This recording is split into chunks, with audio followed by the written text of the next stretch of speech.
Ladies and gentlemen, boys and girls, welcome back to Modern Mondays here on the channel. And we got something very different today. We've got a 3DS. This is an old 3DS XL, or LL, as this is a Japanese console. Now, I spent a good chunk of yesterday dicking around with the software, getting custom firmware Luma installed on this, and I actually made an emuNAND for this bad boy and converted the region to US, which unfortunately nukes the eShop and being able to update games traditionally. But I'm just going to be installing games with FBI. You can hunt down the update files online for the various games, so not having access to the eShop shouldn't be a big deal. And I believe you can also I got a NNID linked, and I believe you can still play online. You just can't access the eShop, but that's really neither here nor there. What we're going to be doing is installing this capture card for being able to capture footage from the 3DS on our PC with OBS, and this is pretty much the closest thing we've got to a consoleized 3DS. It's got a micro or mini. It's got a mini USB output, so we go USB or micro USB to our PC, and it comes with its own software to show off what's going on, show off the display. We can tweak the layout that we want for the two screens and capture that in OBS. Now, what would be really rad in the future is if we can get like two separate jacks on this. I don't know how feasible this is, but it would be really rad to see like USB out as well as HDMI out, so you can use the software if you want, or if you just wanted to hook it up to your TV, you could do that. That would be a really, really cool device if something like that gets made. I don't even know if it's possible, but yeah, this is all courtesy of Delfino Customs. We were chatting it up. We follow each other on Twitter. We were chatting it up, and they do these very, very regularly. So if you're in the market for a send-in for one of these, hit them up. You could provide your own, or they have kind of made-to-order consoles. So like this, like a old 3DS, or there's a new 3DS. Choose your color. They provide the console, about $600, or the send-in. Color, any, send in your own, boom, $300, send in your console, get an HDMI kit. I traded them one of my pimped out Dreamcasts for the 3DS as well as the kit, so that's pretty good. And if you want to install one yourself, you can go directly to the source of these kits here, out of Japan, Optimized Shop. It can take a while, like 2 to 3 months, for shipping and whatnot. But yeah, they've got kits for 3DS XL or LL. So if you have the small form new 3DS XL, yeah, I remember there was like some limited edition ones that were the smaller ones. That's not compatible, and unfortunately the new 2DS XLs wouldn't work either. And then I assume also the traditional 2DS does not have a kit for it, so you'll need a new 3DS XL or original 3DS XL or LL or the original 3DS. One of those three. Probably go with the new one. I'm doing this in the old 3DS XL, but yeah, you forget how slow these things really are compared to the new ones. So yeah, I'll probably end up doing a new 3DS XL in the future. But yeah, let's just install this damn thing. Okay, so with this specific kit here, we have two options. We can either remove and sacrifice the IR sensor to have a cleaner install and then not have to hack up the case at all, or we could hack up the case. The USB would come from the front right here near the power LED. I can't see myself ever using the IR sensor for anything on this one, especially if it's a dedicated capturing 3DS. So I want to go with the cleaner install, but that's something to keep in mind, which way we got a crossroads here and you got a choice to make. You want it to be cleaner at the cost of not having an IR sensor, or do you want it to retain full functionality but kind of have a really wonky placement here, making gameplay a little... I could already tell that would get pretty shitty with your hand there having to push those buttons. So I'm going this route, but make your choice wisely.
Okay, so since I'm going the removal of the IR sensor route for the cleaner install, I'll remove my IR sensor.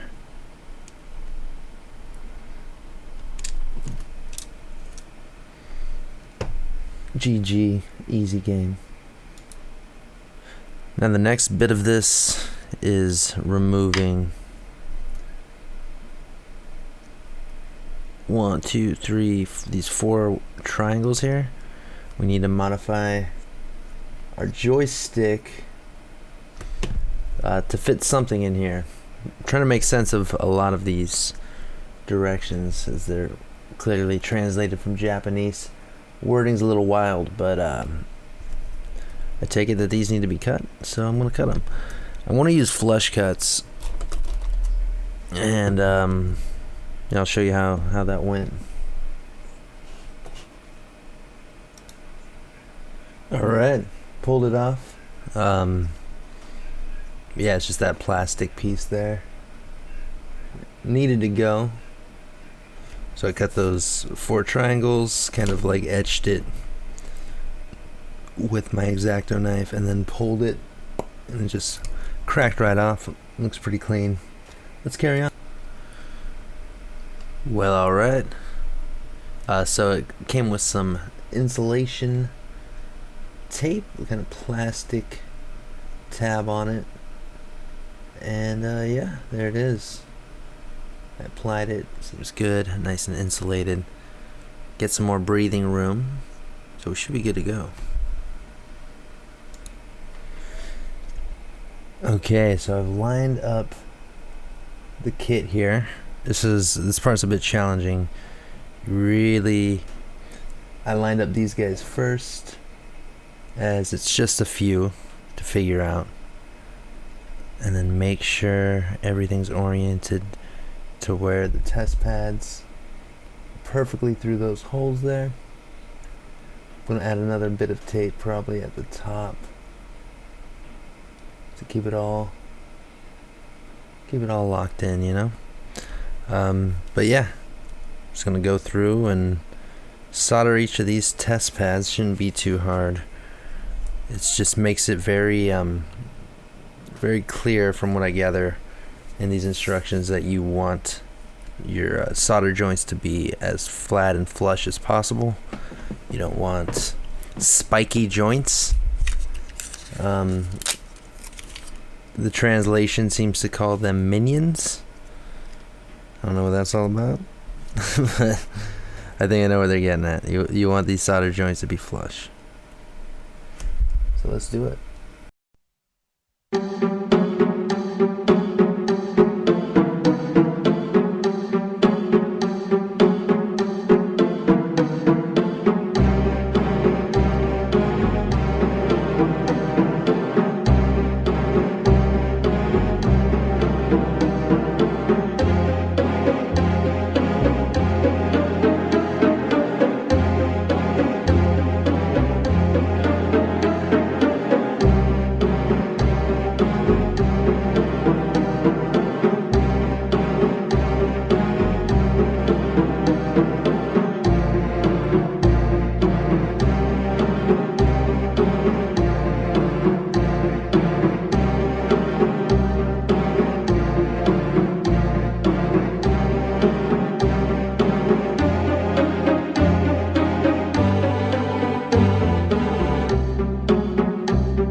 gone through every joint individually, and I went back, I added a bit more flux, and just kind of smoothed out some of the spikier joints there. Everything's looking pretty good as far as I could tell. So I think it's time to give it a little bath. Ta-da. And we'll clean this flux up.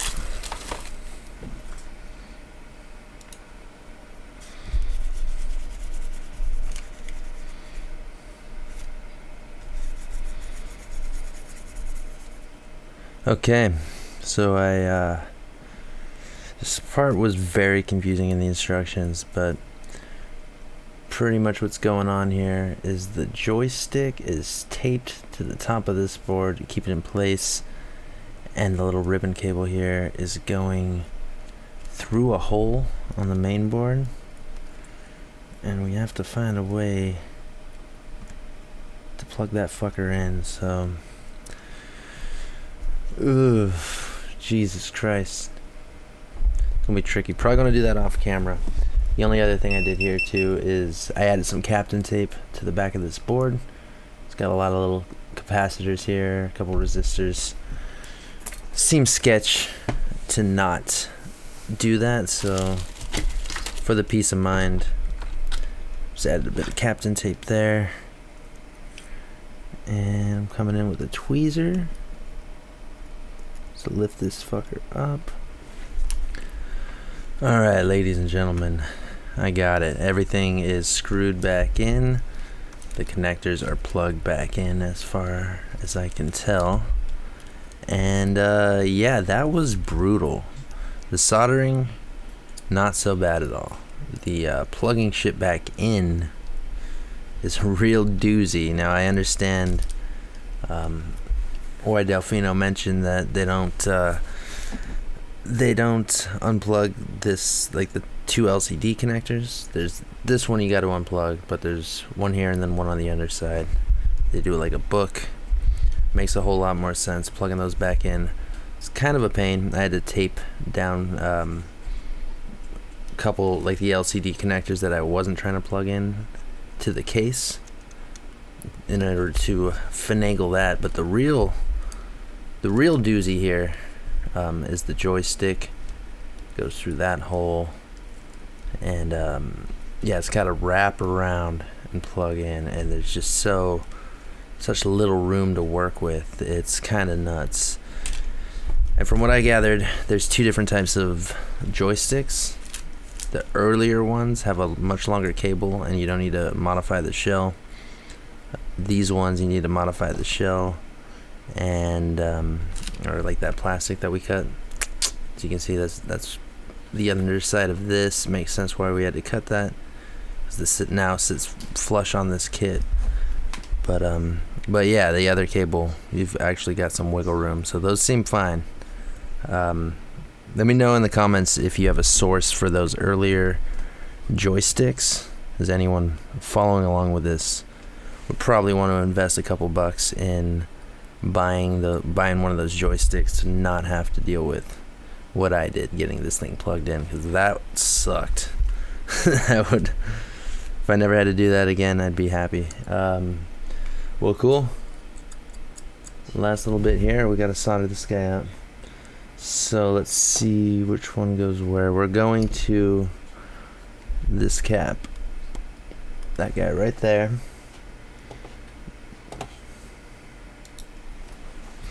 Alright, so we got power on the left, ground on the right.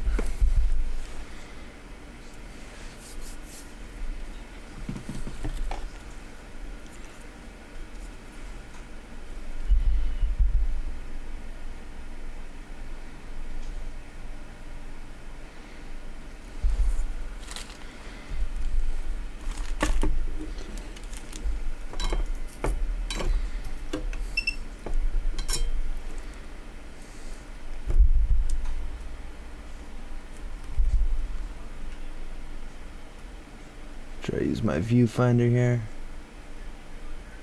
A little bit of help. There we go.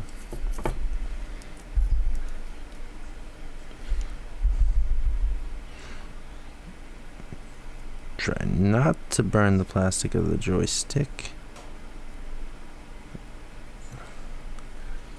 Okay.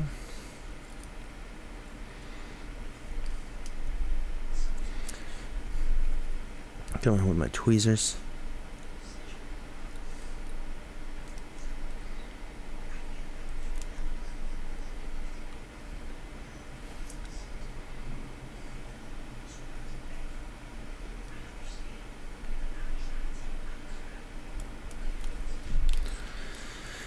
Nice.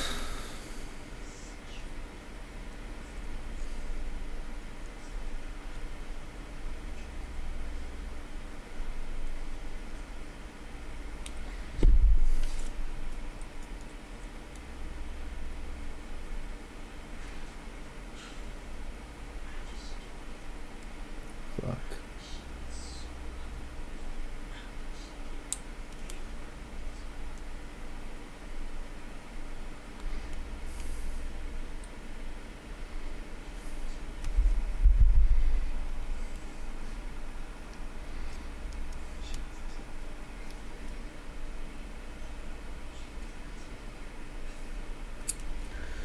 Okay.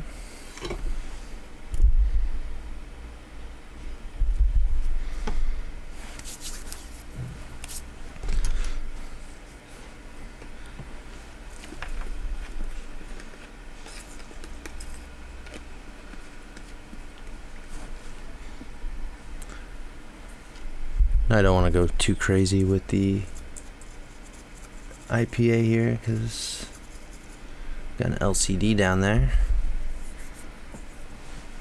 If we flood that with isopropyl alcohol, then we're gonna permanently fuck up the screen.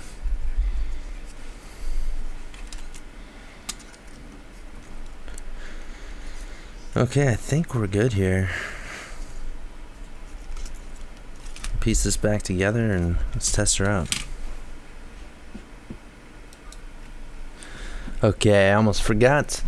I had to snip this plastic piece here, remove the black IR piece, that's where our USB is going to slide through, and I'm just going to tape this lock down here. This is for the battery cover to lock in. It was once secured by this plastic piece, but since that's cut, gotta glue it, gotta lock it, gotta do something about it, but I'm just gonna tape it in there. It should be good to go. Alright. Alright, dudes. Last little bit of shell modification. I had to hack off that nub right there. Use my flush cuts, and then you gotta hack it up, flush here. It's this chunk out by the battery portion.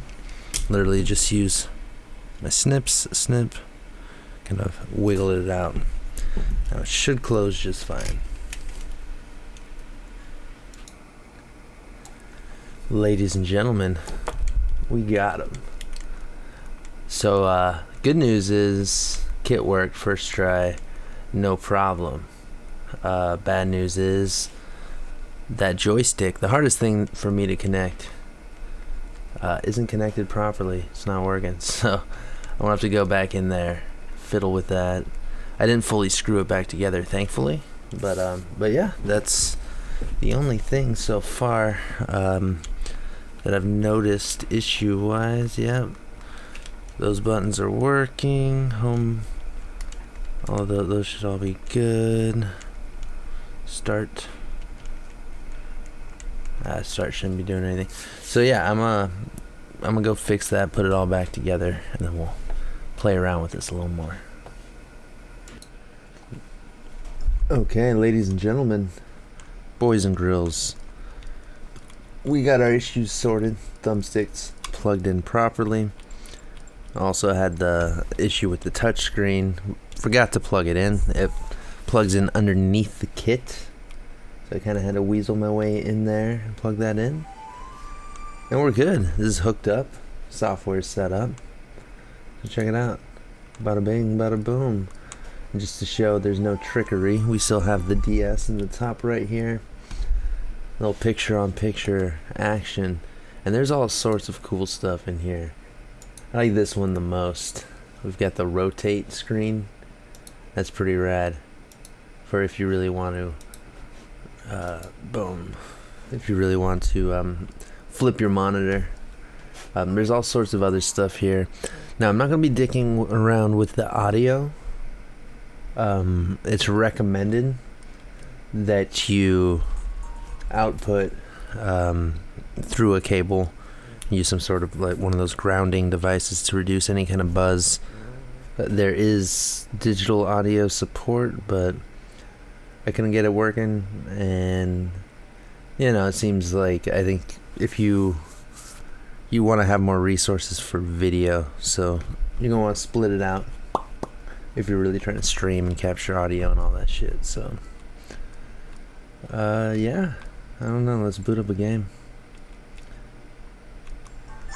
Okay, here we are.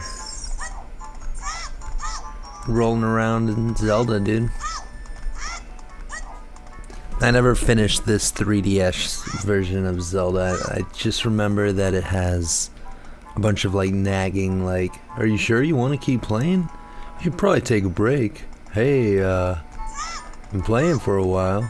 It keeps like making you feel guilty about like enjoying the game. So yeah, probably not the most ideal version of the game, but either way, the mod kit worked. This is badass. I've been wanting one of these for years. I was always jealous of Vine Sauce's. Vinny Vine Sauce has one. I remember, I'm pretty sure Etika had one. Rest in peace. And now I finally got one. So yeah, don't know how much use I want to get. Maybe I'll fucking go shiny hunting and Pokemon X one day. We'll see. But fun install. Very brutal reassembly. The soldering is not hard. If you're not the most confident in your soldering, you'll probably be fine here. It's just a very finicky thing putting it back together.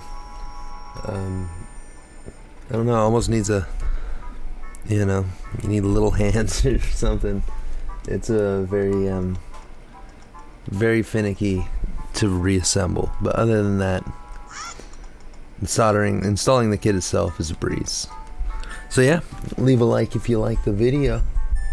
Subscribe if you're new around here. We do these installs. Try to do them every Monday. Miss them every once in a while, but yeah, more on the chopping block, dudes. I'll see you in the next video. Bye bye.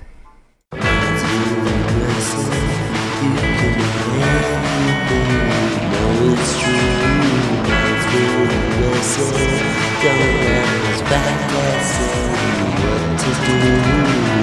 ModzvilleUSA.